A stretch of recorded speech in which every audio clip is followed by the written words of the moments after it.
जब लग गुरु मिले न साचा, तब लग गुरु करो 10 पांचा। क्या गुरु बदल सकते हैं? क्या गुरु बदलने से पाप लगता है? आध्यात्म के इस मैदान में आखिर सही गुरु कौन है?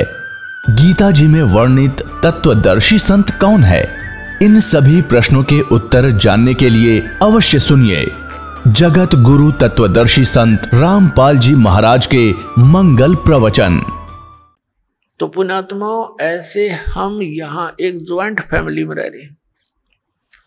ये ब्रह्मा विष्णु महेश गणेश दुर्गा जी ये हमसे दूर नहीं है, ये अपने ही भाई बहन हैं।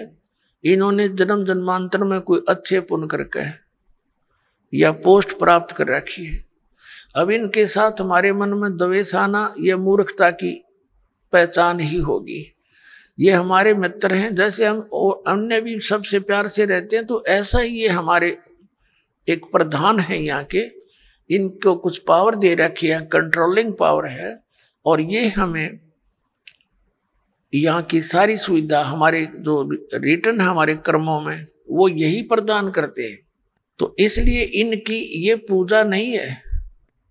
ये ज्वाइंट फैमिली में हम अपनी मजदूरी कर रहे हैं, और जब हम यहाँ से चलेंगे तो हमने इन सभी भगवानों से नो ड्यू सर्टिफिकेट लेना पड़ेगा, इन सब साहबों से।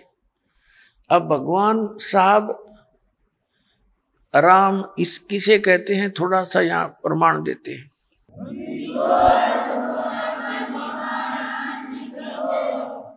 जैसे एक तहसीलदार है, उसको भी साहब कहते हैं, और एसडीएम को भी साहब कहते हैं, और डीसी को भी साहब बोलते हैं, कमिश्नर भी साहब कहलाता है, मंत्री जी को भी साहब कहते हैं, मुख्यमंत्री जी को भी साहब कहते हैं, और प्रधानमंत्री जी को भी साहब कहते हैं, राष्ट्रपति जी को भी साहब कहते हैं। ये सभी साहब से ही जाने जाते हैं, लेकिन इन साहबों की शक्ति में दिन और रात का अंतर होता है। रियल में साहब कौन है? हमारे देश का राष्ट्रपति, वो वास्तव में वो साहब है, यानी सबका मालिक है। तो ऐसे ही ये अन्य जितने भी पद पोस्ट हैं, श्री गणेश जी का, श्री विष्णु जी का, श्री ब्रह्मा जी, श्री शिव जी, दुर्गा जी का, श्री दुर्गा जी देवी का, और ब्रह्म का, ये भी भगवान साहब कहलाते हैं। पर इनकी इस प्रकार इसकी तुलना कर लेना कि ये कितने साहब हैं। श्री ब्रह्मा जी रजोगुण विभाग के मंत्री एक ब्रह्मांड में, श्री विष्णु जी सतोगुण विभाग के मंत्री इस एक ब्रह्मांड में, और 3 लोकों पर इनकी ये सत्ता है। ये विभागीय मंत्री है, और तमोगुण विभाग के भगवान शंकर जी। तो ये तो केवल एक ब्रह्मांड में और 3 लोकों पर मालिक है, वो भी एक विभाग के। और इनका पिता जो है वो 21 ब्रह्मांड के अंदर एज ए चीफ मिनिस्टर काम करता है, ये समझ लो। तो ये ब्रह्म जो है ये केवल 21 ब्रह्मांड का साहब है। गीता जी अध्याय नंबर 15 के श्लोक नंबर 16 और 17 में 3 पुरुष हैं। 3 पुरुष माने प्रभु। एक सरपुरुष तो ये ब्रह्म है, ज्योति निरंजन, जिसके 21 ब्रह्मांड है। और अक्षर पुरुष है, जिसके 7 शंख ब्रह्मांड है, जिसको परब्रह्म भी कहते हैं। संतों की वाणी में पार ब्रह्म है। वो पार ब्रह्म जो है वो इस परब्रह्म से अन्य है, वो पार ब्रह्म अलग है। एक तो पर ब्रह्म, जैसे ब्रह्म से नेक्स्ट पर दूसरा, और एक पार यानी सबसे ऊपर का। वो गीता जी अध्याय नंबर 15 के श्लोक नंबर 17 में कहा कि उत्तम पुरुष तु अन्य परमात्मा इति उदाहरत है। ये लोक तरम आविश्य विवर्ती अवैश्वर है। गीता जी अध्याय नंबर 8 के श्लोक नंबर 1 के उत्तर में, गीता अध्याय नंबर 8 के श्लोक 3 में उत्तर देते हुए गीता ज्ञानदाता कहता है वो परम अक्षर ब्रह्म है। तो ये जो अक्षर पुरुष है ये तो 7 शंख ब्रह्मांड, नील पद्म शंख ब्रह्मांड का 7 शंख इतना साफ है। और वो परम अक्षर ब्रह्म, उत्तम पुरुषत्वन्य, ये असंख्य ब्रह्मांड का ओवरऑल कंट्रोलर है, ये सब का मालिक है। वो कबीर देव है, कबीर साहब है, जो काशी में धानक जुलाहा रूप में रहा करते थे। अब हम फिर लौट कर आते हैं उसी प्रश्न पे। अब धर्मदास जी को परमात्मा ये ज्ञान दे रहे हैं कि भी आपकी श्रीमद् भगवत गीता में, गीता अध्याय नंबर 17 के श्लोक नंबर 23 में परम अक्षर ब्रह्म की वो पूजा साधना करने का उसको पाने का ये मंत्र है, नथिंग एल्स। तो श्रीमद् भगवत गीता जी में ना तो हरे राम हरे कृष्ण राधे राधे श्याम मिला दे, ना सीताराम, और ना ही ओम नमः शिवाय, ना ओम भगवते वासुदेव नमः। ये मंत्र लाए कहाँ से आप? ये मंत्र कहाँ से लाए आप? गीता जी अध्याय नंबर 16 के श्लोक नंबर 23 में आपकी गीता जी में लिखा है कि शास्त्र विधि को त्याग कर जो मनमाना आचरण करते हैं, ना उनकी गति होती है, ना उनको सुख होता, ना कोई सिद्धि प्राप्त होती है। तो यूजलेस, क्या फायदा डले डोने का। अब धर्मदास जी ने सारा कुछ सुन लिया, तो परमात्मा बता रहे हैं कि 8वें अध्याय के 8, 9, 10 में गीता ज्ञानदाता कहता है कि उन श्लोकों में कहा कि उस परमात्मा की भक्ति करेगा उसको प्राप्त होगा।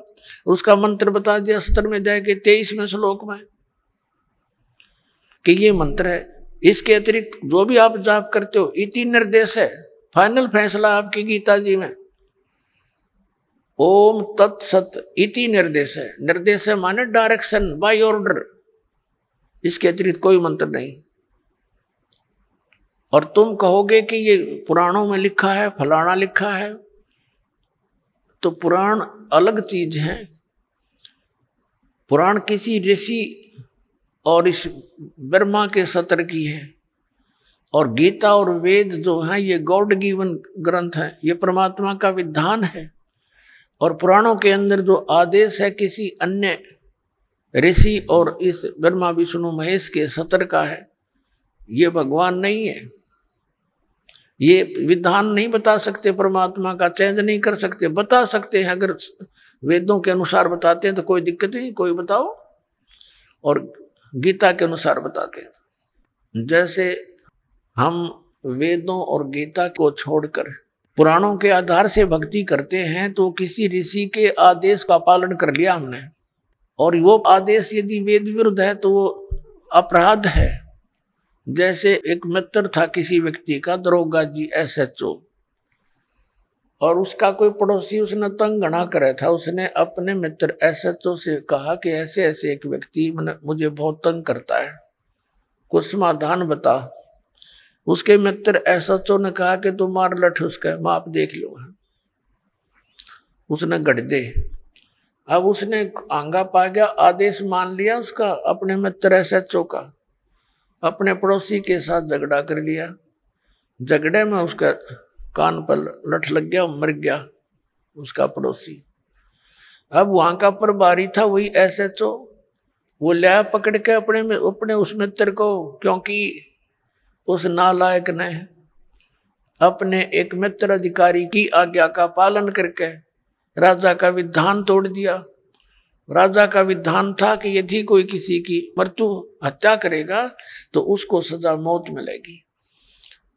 अब उस राजा के विधान के टूट जाने से, अपने मित्र की आज्ञा का पालन करने से उसको सजा मौत होगी।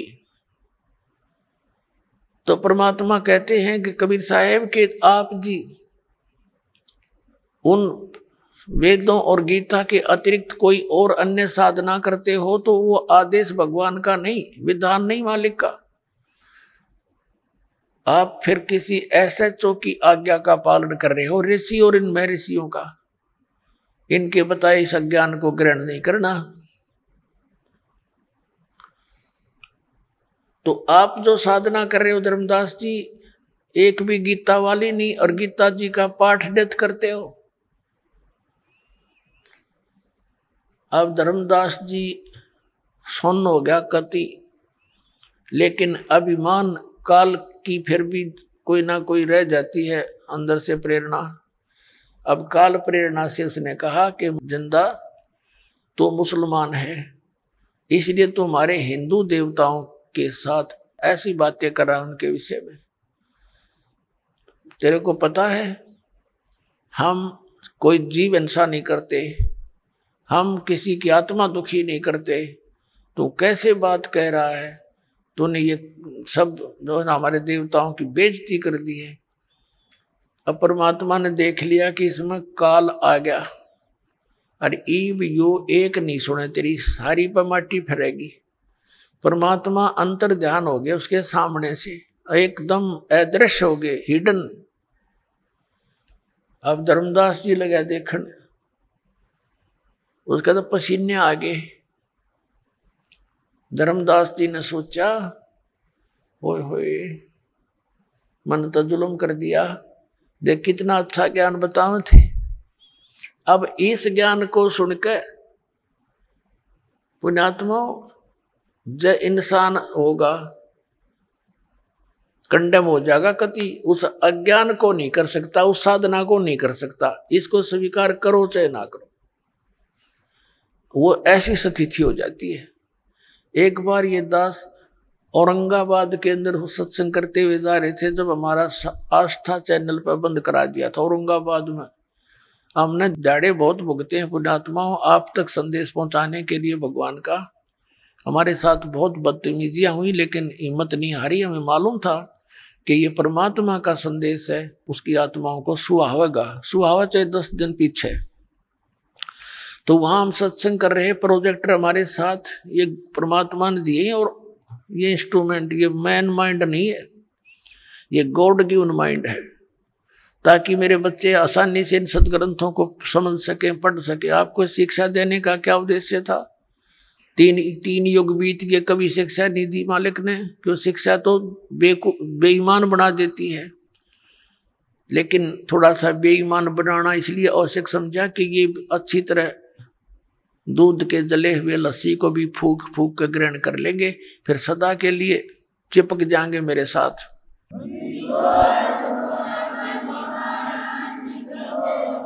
हम वहां प्रोजेक्टर पर ये सारा कुछ दिखा रहे थे।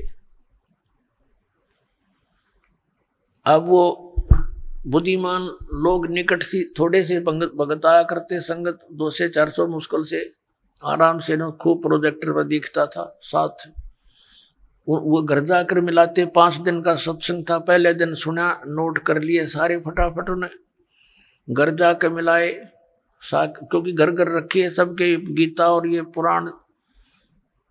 वो तो ठगे से रह गए। अगले दिन आए, फिर उन्होंने सोचा नाम ले लें। नाम लेने के लिए जब सोचा तो उनको नियम बताए। वो कहने लगे शराब तो हम जरूर निकाल लेंगे, अस्थि तो हम अवश्य उठाएंगे। कोई बात हुई है? ये नियम तो हम नहीं पुगा सकते। भाई नियम नहीं पुगा सकते तो हम मंत्र नहीं दे सकते। तो उन्होंने उपदेश नहीं लिया, लेकिन उन्होंने एक सच कहा कि अब हम कितने जोगे नहीं छोड़े। अब वो राम कृष्ण हर की भक्ति कर नहीं सकते, और यह हमने मिली नहीं हमारे साथ बनेगी क्या? तो उनको समझा गया कि अपन दीक्षा लो और भक्ति करो जो करनी है। फिर न बोले फिर देखेंगे, फिर हम आगे वहां से फिर कद देखेंगे।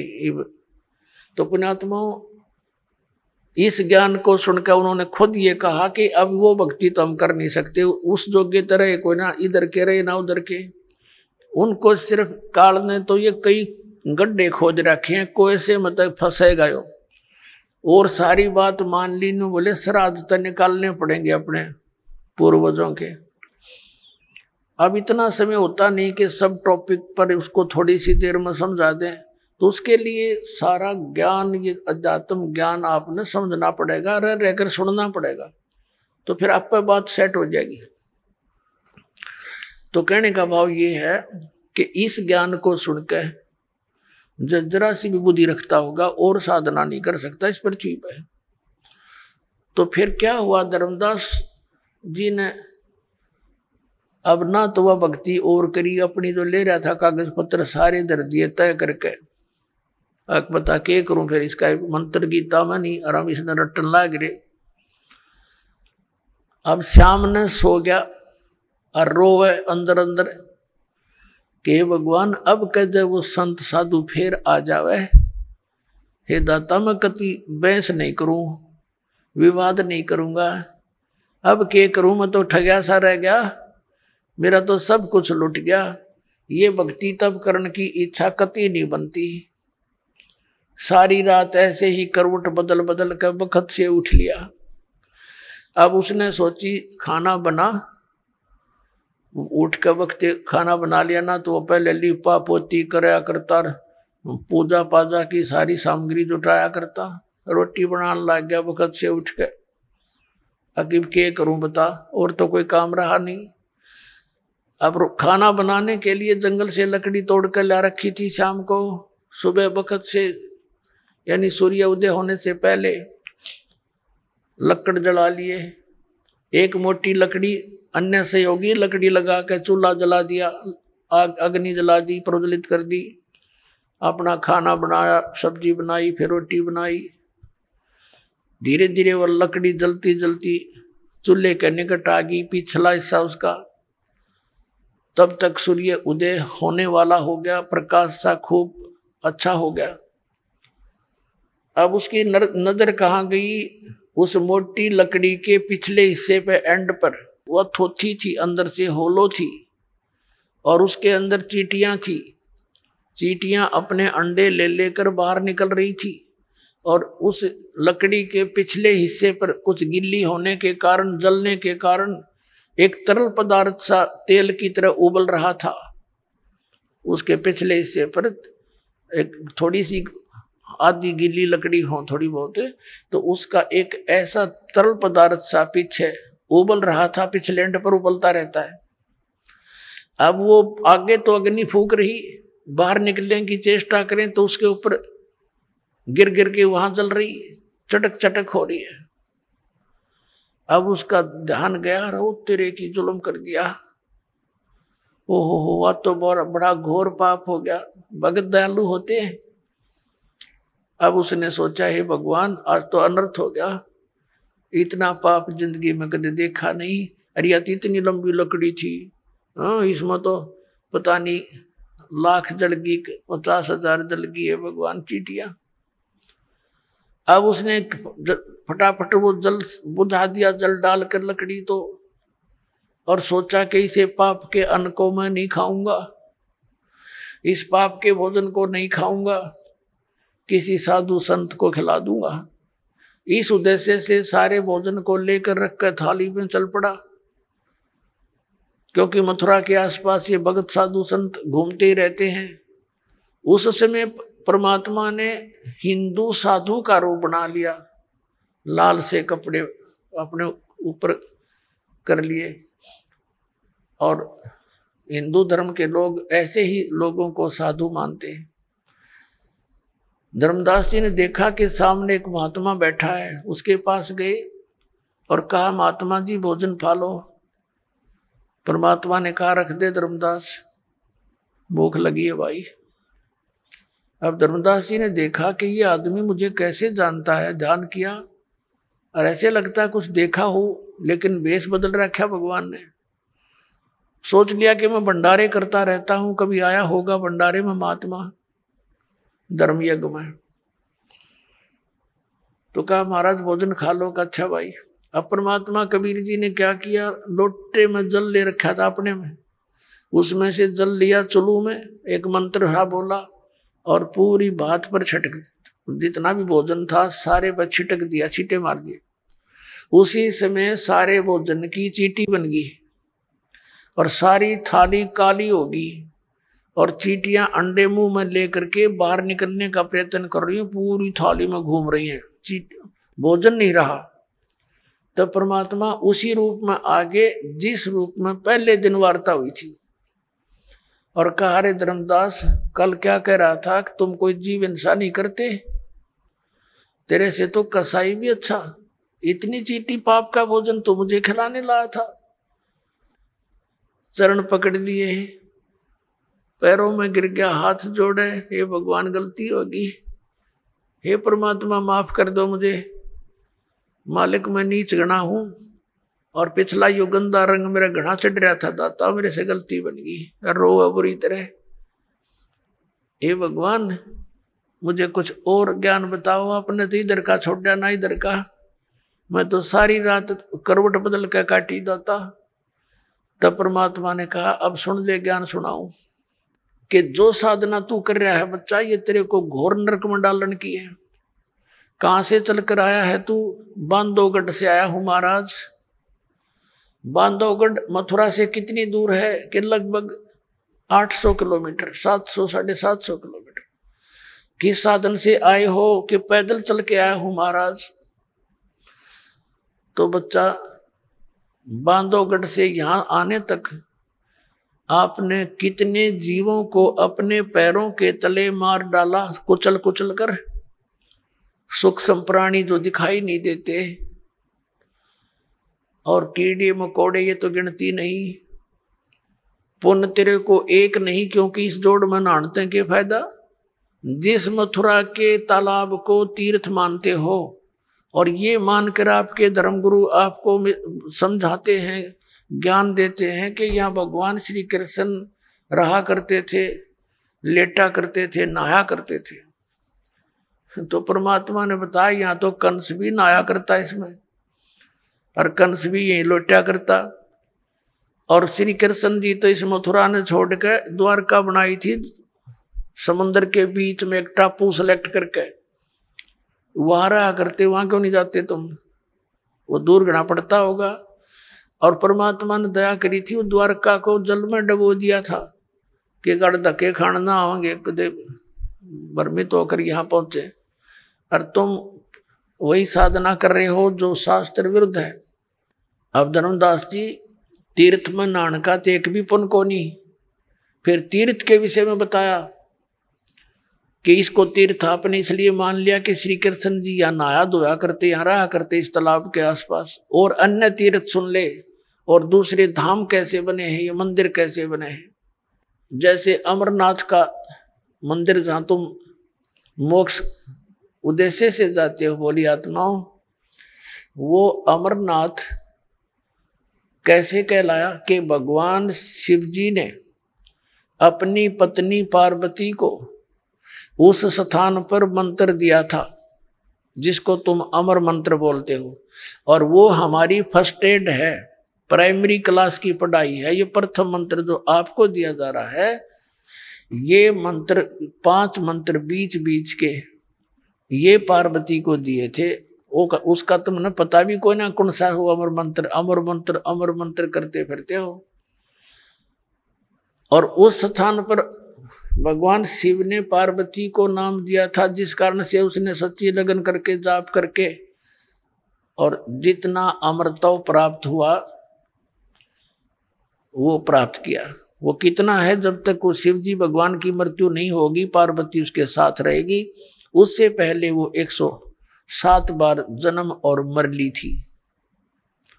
अब पुण्यात्माओं वहां अब ना शिव जी कोई मंत्र दे दिया आपने, और ना कोई और स्थान व्यवस्था, तो वो नाम अमर मंत्र पूरे गुरु तय आपको जहां मिल जा। धर्मदास अगर आपको वो मंत्र कहीं पर भी मिल जाता तो उस प्राणी के लिए, आपके लिए वो स्थान अमर धाम है, वो अमर लोग अमर है, अमर धाम है वो। अमरनाथ का स्थान वो है उसके लिए। जैसे ही बाप जी को यहाँ बरवाला आश्रम में मिलता है मंत्रियों, तो आपके लिए तो ये है तीर्थ, ये बरवाला वाला वो तीर्थ है। लेकिन जैसे क्रोथा आश्रम में जिन्होंने मंत्र लिया था तो उनके लिए वो क्रोथा है, वो अमरधाम। लेकिन उस अमरधाम के चाटे वो तो सरकार ने खोज लिया हमारे पे। ये वहां कोई माथा टेकन जा भोला भगत बता के क्या मिलेगा? दास तो बैठा है यहाँ पर, तो आपको इस दास के पास आना पड़ेगा। और उस क्रोधाश्रम में कख नहीं।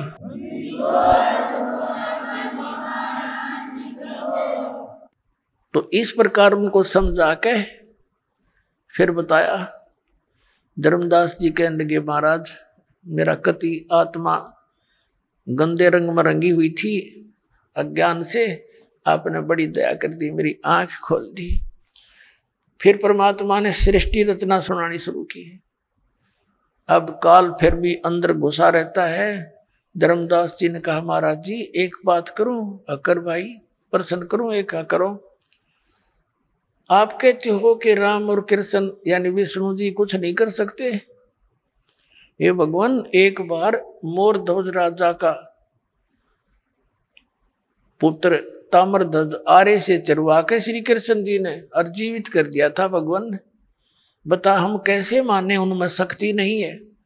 परमात्मा ने कहा मैंने ये नहीं कहा कि इनमें शक्ति नहीं है, पर ये आपको मोक्ष नहीं दे सकते, आपके प्रारब्ध के कर्मों का नाश नहीं कर सकते, आपके आने वाले जो कर्म में कष्ट लिखे हैं, मृत्यु है, उसको टाल नहीं सकते। ये परमात्मा ने कहा कि जैसे मोर ध्वज राजा के पुत्र ताम्र ध्वज को तो श्री कृष्ण जी ने आरे से चिरवा के मृत्यु होने के बाद उसको जीवित कर दिया, शरीर भी सेट कर दिया, जोड़ दिया ज्यों का त्यों। इतनी पावर तो है इनमें।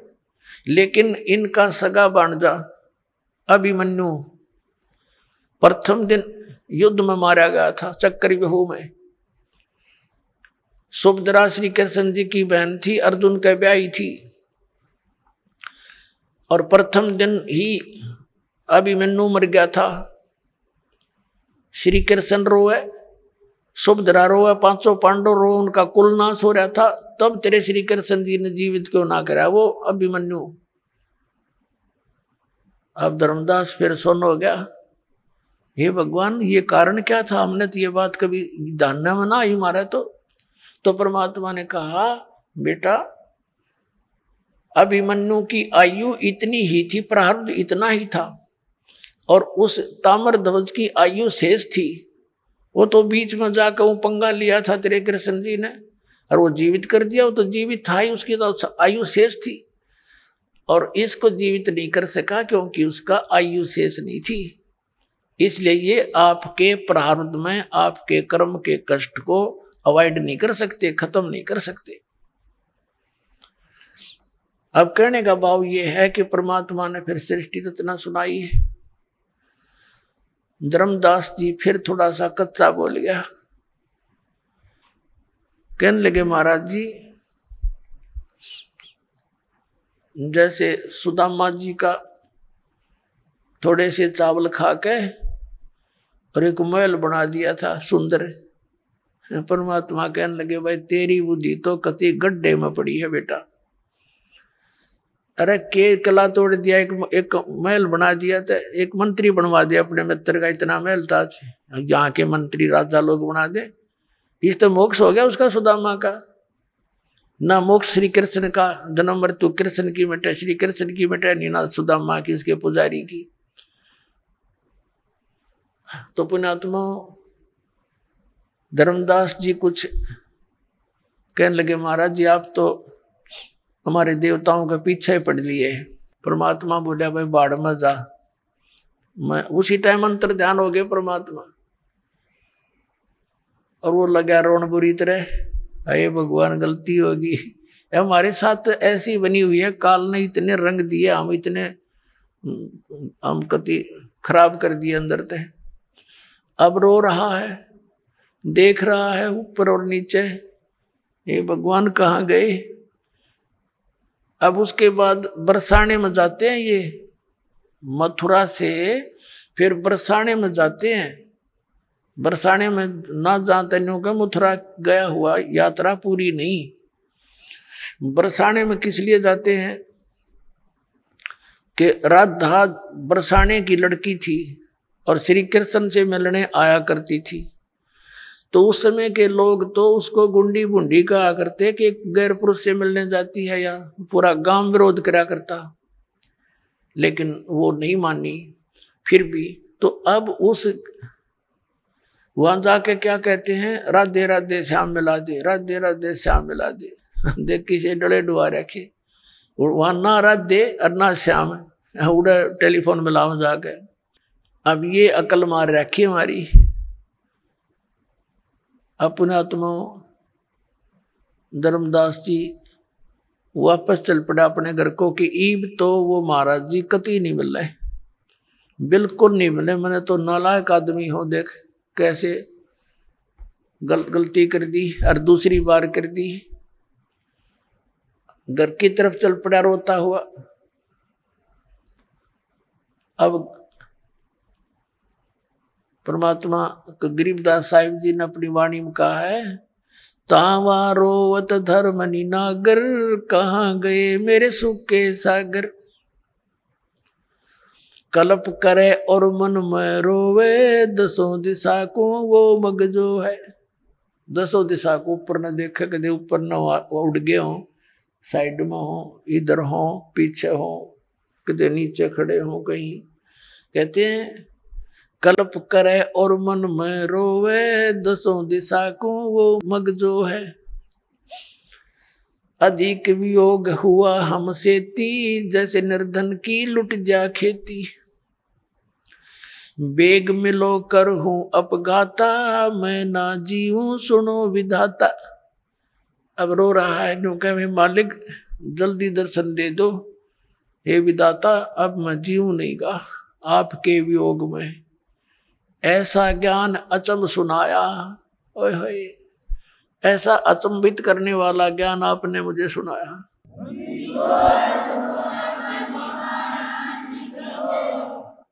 अब रोता रोता घर पे आ गया, सारे आंसुओं से कमीज भीग गया। 2-3-4 दिन में अपना घर पहुंच गया। उसकी पत्नी ने देखा कि भगत जी ने तो 1 महीने माना था, 2 महीने की यात्रा थी इसकी, 2-3 महीने की, तो सब तीर्थों पे जाना था, वापस कैसे आगे रो बुरी तरह रहे हैं। तब आमनी देवी नाम था उस धर्मदास जी की धर्मपत्नी का। उसने कहा कि क्या हो गया भगत जी, कैसे वापस आ गए। वो सुन नहीं रहा था, वो उसकी बात का उत्तर नहीं दे पा रहा था, वो रोई सी बुरी तरह रहा था। उस इतना अंदर से कलेजा भर भर के आ रहा था, उसका बोल नहीं निकल रहा था। और अपने घर के बीच में जाकर कमरे में और जमीन पर गिर के बहुत बुरी तरह रो रहा था, जैसे किसी का कोई स्वजन मर जाता है। अब आमनी भी रोने लगी बैठ के, क्या घटना घटेगी भगत के साथ। तो उसने सोचा अपनी सोच से, क्योंकि धर्मदास जी था खुले हाथ का, आमनी देवी थी थोड़ी सी कंजूस टाइप की। ये धर्म बहुत करा करता, भंडारे साधु संतों को बुलाता, साधु उनको कंबल कुंबल साथ में देता, तो यह टोक टाक दिया करती जी, दान हिसाब का होया करे, इतना मत खर्च करो, बालक भी पालने हैं। तो इसने नो सोचा आमनी देवी ने कि मैं भगत जी को टोक टाक दिया करती, और इसका लगता है किसी ने रास्ते का जो पैसा था लेके गया था, यो धन यात्रा खर्च, वो निकाल लिया। अरे इसका काम अधूरा रह गया धर्म का। और ये इसलिए रो रहा है कि अब ये नो सोच रहा होगा कि मैं पैसे मांगूंगा और या फिर ना नुकर करेगी, और ऐसा किया हुआ धर्म फिर व्यर्थ होता है। तो उसने इस विचार से कहा कि हे भगत जी, कोई बात ना, किसी ने आपका यात्रा खर्च निकाल भी लिया होगा, आप और ले जाओ, कि आपके धन की कमी है, आपको भगवान ने कितना दे रखा। उसको एक सांत्वना दिलाने के लिए वो इस प्रकार की उसकी सिंपैथी सी कराने लगी। काफी देर रोता रोता जब मन थोड़ा सा ठीक बोलने के हिसाब में हुआ, तब कहने लगा, आमनी देवी, यदि मेरा वो धन निकल जाता तो कोई बड़ी बात नहीं थी, वो और ले जाता मैं, लेकिन मेरा ऐसा धन गया वो मुझे अब मिले नहीं और मैं जीऊं नहीं। तो वो कहने लगी, ऐसा कौन सा धन था। तो उसने रोते रोते सारी कथा सुना दी जो जो मालिक ने सुनाई थी। आमनी इस बात में बहुत तेज माइंड की समझदार बेटी बहन थी। उसने कहा, हमने रामकृष्ण जी कभी मिले या शंकर भगवान मिले हो, और चलो मिल भी जाते, जब उनकी स्थिति सारी स्पष्ट होगी। आप तो बिजनेसमैन थे, ये सौदा चूक कैसे गए? आप तो व्यापारी आदमी हो, हमने के रिश्तेदारी थी रामकृष्ण के साथ। जब हमने सही मार्ग मिल गया तो हमने ये आपने ग्रहण क्यों ना किया?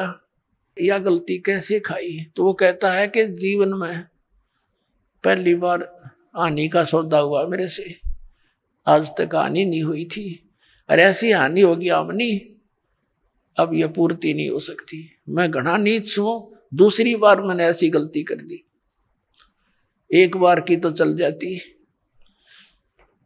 तो रामनी भी कहने लगी कोई बात ना, हिम्मत सी करो। तो 6 महीने बीत गए ऐसे, रोज आना, कोई काम नहीं करे, रोटी एक मुश्किल से खावे और गली में बैठ जावे, नो देखे आवे कोई साधु। अब जैसे कोई साधु भक्त दिखाई दे उसके निकट जावे, शायद आ गया हो। जैसे बेलनी ने श्री राम की इंतजार की थी कि दूर तक कोई भी आता दिखा करता, भाग लेती थी, श्री राम आ गए, श्री राम आ गए। ठीक यही दशा धर्मदास जी की हो रही थी। एक दिन उसने सुना कि कोई गांव के बाहर एक जंगल था, छोटा सा वन, उसमें एक महात्मा आया है। गांव के लोग श्रद्धालु बहुत होते थे, सभी जा रहे हैं दर्शनार्थ। धर्मदास जी को पता लगा तो वो भी गया देखने के लिए, शायद वो महात्मा आगे हों, फिर मुझ पर रहम करके। अब जाके बैठ गया। अब न्यू तो पहचान सकता नहीं, क्योंकि उसी समय भगवान ने दूसरा रूप भी बना लिया था उसके सामने। तो उसने प्रश्न किया कि महाराज जी, ब्रह्मा जी, विष्णु जी, शिव जी के कोई माता पिता हैं? वो लगा कहने, वो जो कैसेट फीड कर रहा था, ये तो अजरो अमर है, सर्वेश्वर है, महेश्वर है, ये मृत्युंजय है, कालज्जय है। लाला जी ने कहे है, रॉन्ग नंबर है। उठ के चल पड़ा, यो नहीं, वो को नहीं, वो महात्मा नहीं है, वो ज्ञान नहीं है इसका। उठ के आ गया वापस। अब इस तरह 6 महीने बीत गए, ना खावे, दुबला पतला हो गया। उसकी पत्नी में परमात्मा ने प्रेरणा करी। उसने देखा कि भगत आप तो मर जाओगे ऐसे ही, और वो मिलेंगे नहीं साधु आपको। एक बात बता, उन्होंने इतनी सी वार्ता की तो कुछ और भी कहा होगा, कुछ मिलने की विधि बताई होगी, संकेत किया करते हैं महात्मा। तो धर्मदास जी को भी परमात्मा ने याद दिला दी। कबीर साहब ने कहा था कि भाई जहां भंडारे होते हैं वहां मैं पहुंच ही जाता हूं। जहां धर्म होते हैं ना, धर्म यज्ञ, वहां मैं अवश्य जाता हूं। ना यू काल होने दे अच्छे काम ने, आग लगा दे वहां पर मेरे बच्चों में, चाहे कैसा ही कर रहा है, वहां भी मैं ही जाता हूं। उसको बेचारे में आस्था बनी रहे भक्त भगवान की, इसलिए। तो उसने ये बात बताई आमनी को। आमनी कहने लगी फिर तो बन गई बात, आप भंडारा कर दो, आपका धन बतेरा, परमात्मा ने दया कर रखी, सेठ हो आप तो, और भंडारा कर दो। अब उसने कहा था 1 दिन का, उसने 3 दिन का धरा, क्योंकि खुले हाथ का था कि कदे 1 दिन में ना आवे मात गुरु जी, महात्मा जी। 3 दिन का धर्म भंडारा कर दिया और बहुत दूर तक चिट्ठियां भेज दी। अब साधु संत आए प्रथम दिन, और धर्मदास जी तो अपना वो जैसे सर्प की मणि गुम हो जाती है, वो तो वो ही देखता है। भंडारा खाने वाले खा रहे हैं, खिलाने वाले खिला रहे हैं, और वो यूं देखता जा रहा है। देखा कि नहीं आए, सारा दिन गया। फिर बैठ कर रोया सारी रात। सुबह फिर यही स्थिति रही, अगले दिन भी। तीसरा दिन बाद दोपहर हो गया, और अंदर से जो वास्तविक पुकार, हृदय की पुकार उसने की कि हे परमात्मा, या तो आज दर्शन दे दियो अपने दास ने, नहीं सुबह आपका दास जीवित नहीं रहेगा, आत्मघात करूंगा, आत्महत्या करके मरूंगा, मेरे पर जिया नहीं जा सकता, वो भक्ति में कर नहीं सकता, और आगे की कोई रास्ता मिला नहीं। इस जीवन ने इसका क्या करूंगा मैं, ऐसे पशु जैसे जीवन को जी कर। ये फाइनल फैसला उसने हृदय से कर लिया। वो तो अंतर्यामी है कि आज बात बिगड़ेगी। एक कदम का पेड़ था, जहां वो भंडारा चल रहा था उसे 100 फुट की दूरी पर परमात्मा आकर वहां विराजमान हो गए सतलोक से चलकर। 1 मिनट में जहां से जहां पहुंच जाते हैं। और धर्मदास जी देख ही रहे थे, कोई साधु संत वहां बैठों को देखकर फिर इधर उधर देखा तो सामने क्या देखा, को हो ये बैठे हैं। एकदम दौड़ा दौड़ा गया, निकट से देखा कि तीजों का तो स्वरूप है और जिंदा महात्मा का रूप है। चरणा में पड़ गए, सीने के लपट गए, जो कर बालक के चिपट जाकर, बालक अपने माता पिता के चिपट जाकर ऐसे। और कहने लगे महाराज, वो आंखों में देखे आंसू भराए, ये परमात्मा माफ कर दियो, इनका छोड़ कर ना जाइयो अपने दास को। उसका न्यू हो रहा कि वे चले ना जा, छोड़ू नहीं कती, चाहे क्यों कर में करना पड़े, कुछ भी करना पड़े। तो परमात्मा कहने लगे कोई बात ना बेटा, मैं तेरे लिए आया हूं और ऐसे कर इन सबको फारिग कर दे, मेरा भेद ना बताना, जिक्र ना करना। क्योंकि मालिक को पता था जैन मत 1-2 सिर फिरायु साधु रह गया ना डे, यहाँ इसके साथ मैं बताऊंगा तो ये उल्टे खुटे ठोक के इसने और खराब कर देगा। तो परमात्मा ने कहा इन्हें निकाल फटाफट तुम।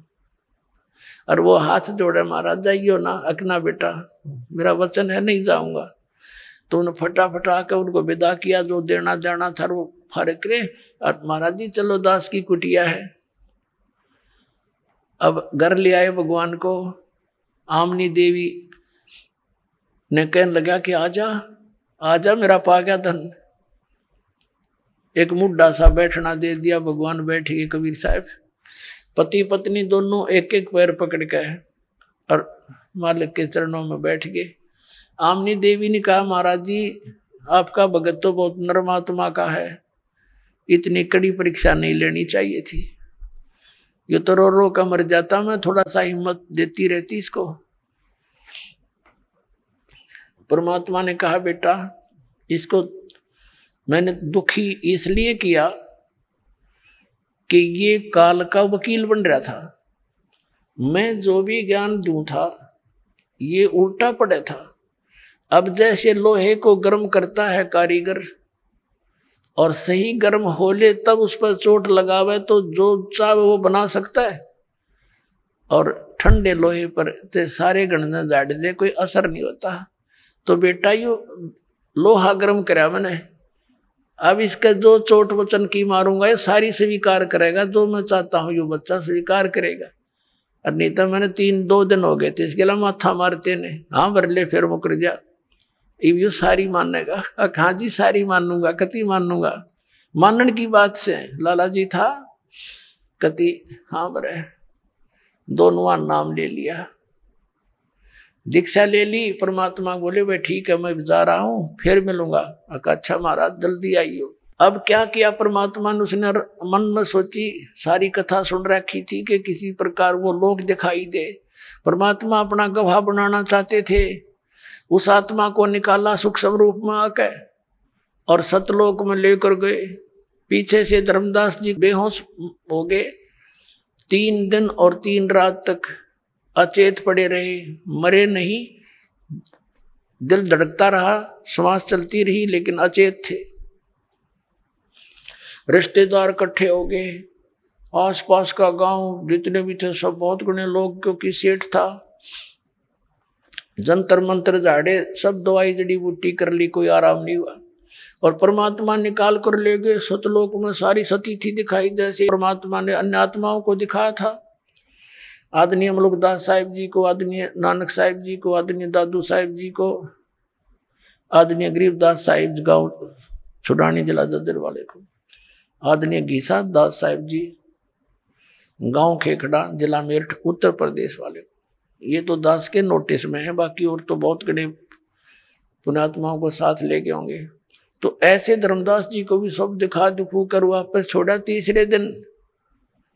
और धर्मदास जी जब उठे सचेत हुए, महाराज जी कहाँ हैं, महाराज जी कहाँ गए, कहाँ गए, अरे कहाँ गए। अब घरवाले ने सोचे चलो ये भगवान जीत गया, यूं जीवित तो हो गया। और परमात्मा ने कहा था मैं काशी के अंदर भाई जुलाहे का काम करूं और सतनाम दूंगा, वहां आ जाइए। अब फिर वो कहाँ रुका था, सीधा पहुंचा वहां पर काशी में, वहां देखा भगवान के चरणों में गिर गए और फिर सारी वार्ता हुई। अब पुण्यात्माओं, दास ने क्या बताना चाहा था शुरुआत में कि आप जी जो है कितने पुण्यकर्मी प्राणी हो, परमात्मा ने उस समय कहा था। धर्मदास ने जब देख लिया आंखों सारा और कहा भगवान आपको देख लिया, सारी स्थिति का पता लग गया, ब्रह्मा विष्णु महेश से मेरी वार्ता आपने करवा दी, ये अपने आप के हमारा नाश जन्म मृत्यु होता है। तो इसका मतलब मालिक ये वेद और जितनी भी कुरान पुराण सारी झूठी है। तब परमात्मा ने कहा बेटा ये वेद और किताब झूठे नहीं भाई, और झूठे हैं ये समझे ना, इनमें सारा कुछ लिखा मेरे बारे में और सच्चाई जो है इसमें सारा कुछ है। ब्रह्मा विष्णु महेश की जन्म मृत्यु होती है, इनके माता पिता हैं, इन पुराणों में सारा लिखा है। लेकिन बेटा अभी इसको डिस्क्लोज ना करना।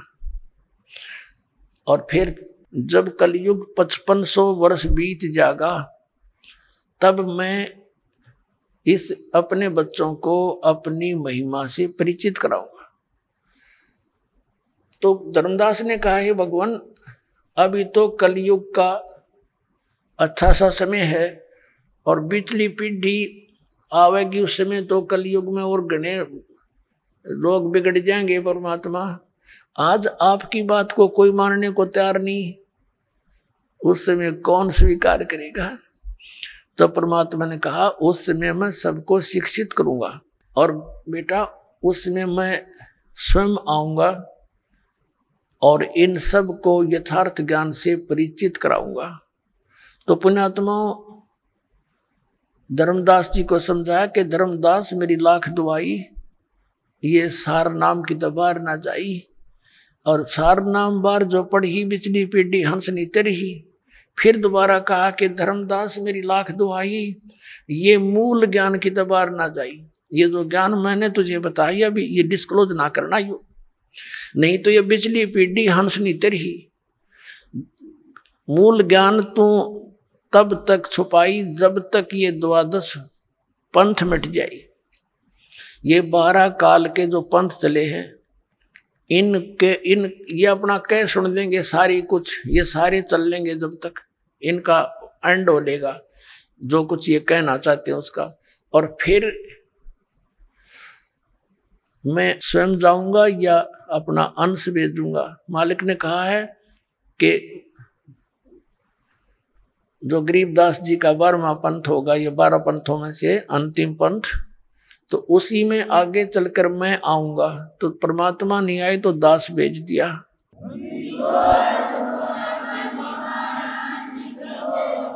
तो पुण्यात्माओं ये वो समय है आज जो परमात्मा ने 5500 वर्ष पहले बोला था कि धर्मदास जब तक वो टाइम नहीं आएगा ना वो ठीक नहीं आओगे। इतने तो ये मेरे वचन ऐसे लगेंगे जैसे निराधार सी बातें हैं, लेकिन वो समय आएगा जब देखना सब बच्चों को सतनाम दूंगा, सबको ज्ञान से परिचित करूंगा और पूरे विश्व में एक मेरा ही ज्ञान रहेगा, एक का भगवान रहेगा।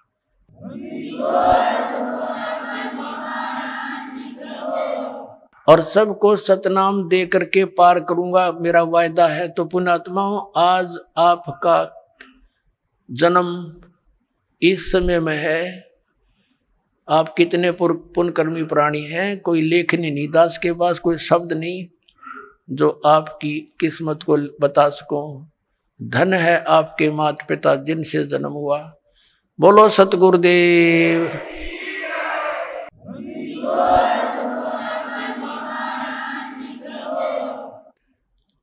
परम पिता परमात्मा पूर्ण ब्रह्म सर्व सृष्टि रचनहार सर्व उत्पादक यानी सबको उत्पन्न करने वाले परमेश्वर कबीर देव जी, कबीर साहब जी की असीम कृपा से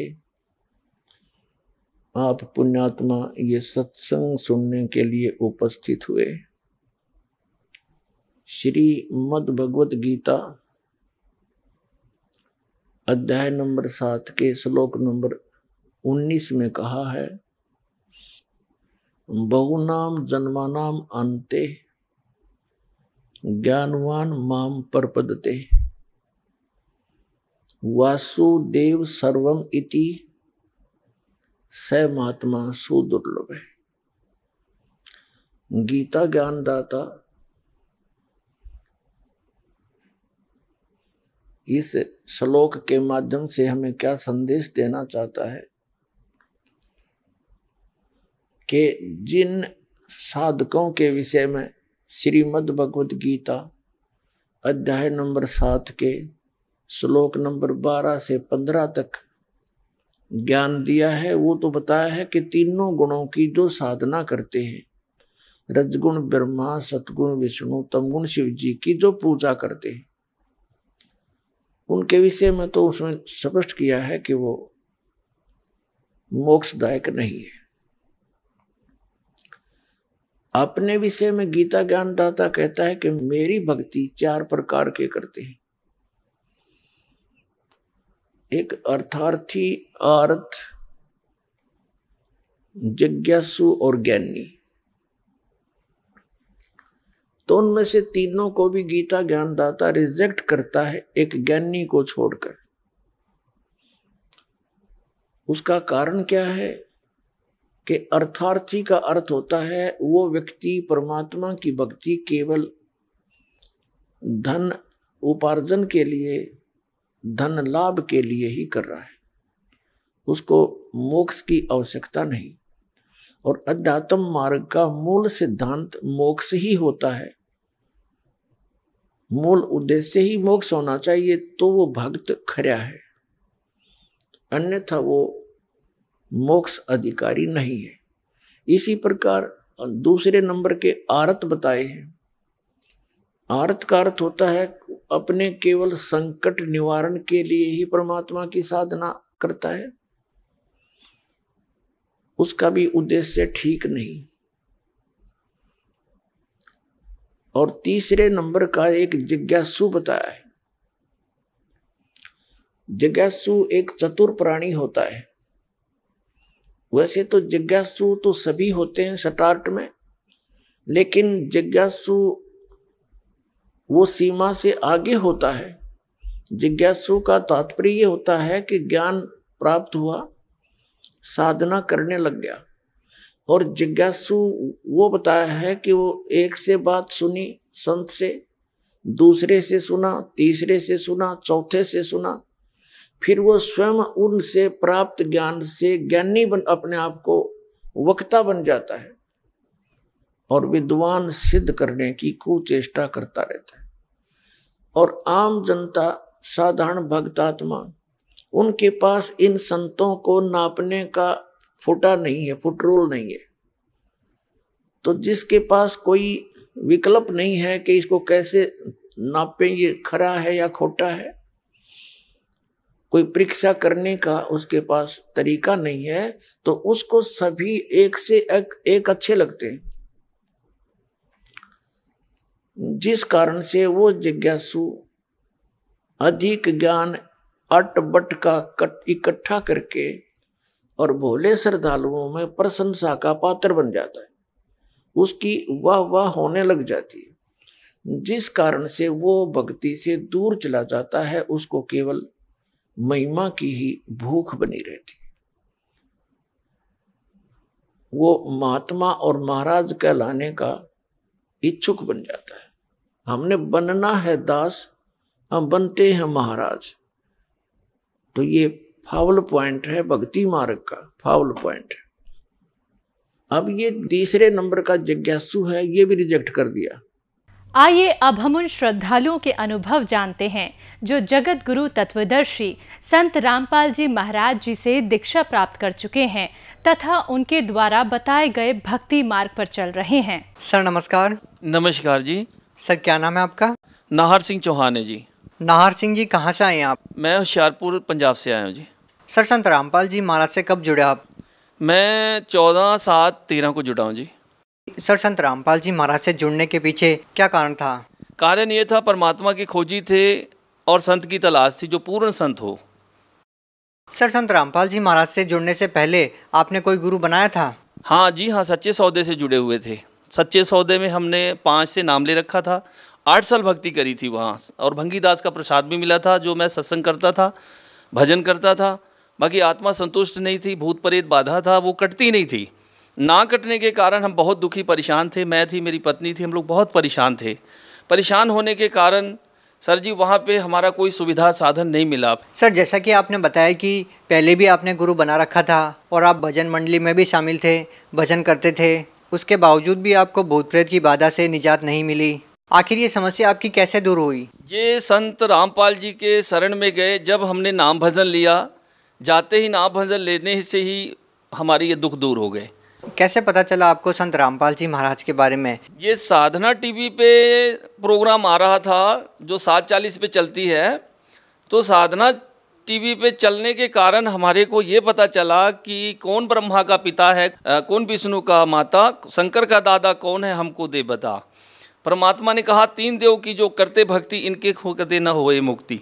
इन सभी बातों को देखने से अक्षर रूपी एक पेड़ है, निरंजन वा की डार, तीनों देवा शाखा, ये पात रूप संसार। इस बात को जब समझ आया, आत्मा रो पड़ी। हमने कहा परमात्मा तो यहाँ है। सर, हम आपसे जानना चाहते हैं कि आपको संत रामपाल जी महाराज से नाम दीक्षा लेने के बाद क्या क्या लाभ मिले? जो सबसे बड़ा मेरे को लाभ हुआ वो ये हुआ है इस टाइम, जो मेरे शरीर के अंदर जो भूत प्रेत की जो बाधा थी वो बहुत ज़बरदस्त थी। उससे मैं इतना दुखी होता था कि मेरी शरीर, मेरा दिमाग, मेरा कोई काम नहीं करता था। उस भाई ने मेरे घर, मेरे परिवार, मेरा कारोबार सब बंधन कर दिया था। उस बंधन से मेरे कोई कारोबार नहीं चलते थे।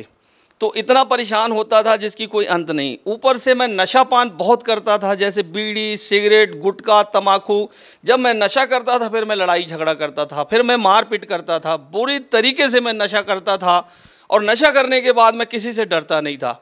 जहाँ बने, मार्केट हो, कारोबार हो, फैमिली हो, उनसे मेरी बहुत लड़ाई झगड़ा होती थी। इतना नशा करता था कि मैं अपने जीवन में मैं देखूं तो मैं एक तालाब के बराबर शराब पिया। अगर 2-4 हाथी खड़ा कर दिया जाए, उसके मांस के बराबर मैंने मांस खाया। मैं बहुत नरक इंसान था। जितनी बड़ी मेरी जीवन नरक थी, मैं आज सोचता हूँ कि हे परमात्मा, कि मैं कौन से नरक में भुगत रहा था। तो मेरी नशा छूट गई परमात्मा के शरण में आने से। भूत प्रेत जो बाधा था वो परिवार से दूर हो गई, मेरी पत्नी का दूर हो गया, मेरा दूर हो गया। हम दोनों जीव इससे बचे। अभी अभी मेरे को शरीर में बड़ी रोग थी, जो मेरे को एक पथरी हो गई थी, और पथरी का रिपोर्ट आया। उस पथरी का रिपोर्ट आने से परमात्मा से मैंने प्रार्थना की। प्रार्थना करने के बाद परमात्मा से मैंने अर्जी की, और अमृत जल पीने से ही मेरा पथरी एक बार में ही समाप्त हो गया। मेरे शरीर में यूरिया कसिड थी, और भी बीमार थे, रीढ़ हड्डी में दर्द थी, सिर बहुत दर्द होता था, बहुत इन्फेक्शन था शरीर के अंदर। जो संत रामपाल जी हैं, मेरे मालिक, मेरे गुरु, मेरे भगवान, उन्होंने मुझ पर बड़ी अपार कृपा की है। इतना कृपा किया है मेरे पे कि मैं गिनवाऊँ तो गिन नहीं सकता भाई। सर, जो लोग आज संत रामपाल जी महाराज से जुड़ना चाहते हैं, वो उनसे कैसे जुड़ सकते हैं? वो टीवी चैनल जो चलती है उसके अंदर नीचे पीली पट्टी चलती है। उस पीली पट्टी पे सारा नंबर लिखा होता है। उस नंबर को पढ़ के उससे फ़ोन करके पता कर सकते हैं कि हम कहाँ से ये नामदान लें और क्या इसका सुविधा साधन है। बहुत बहुत धन्यवाद सत साहिब जी।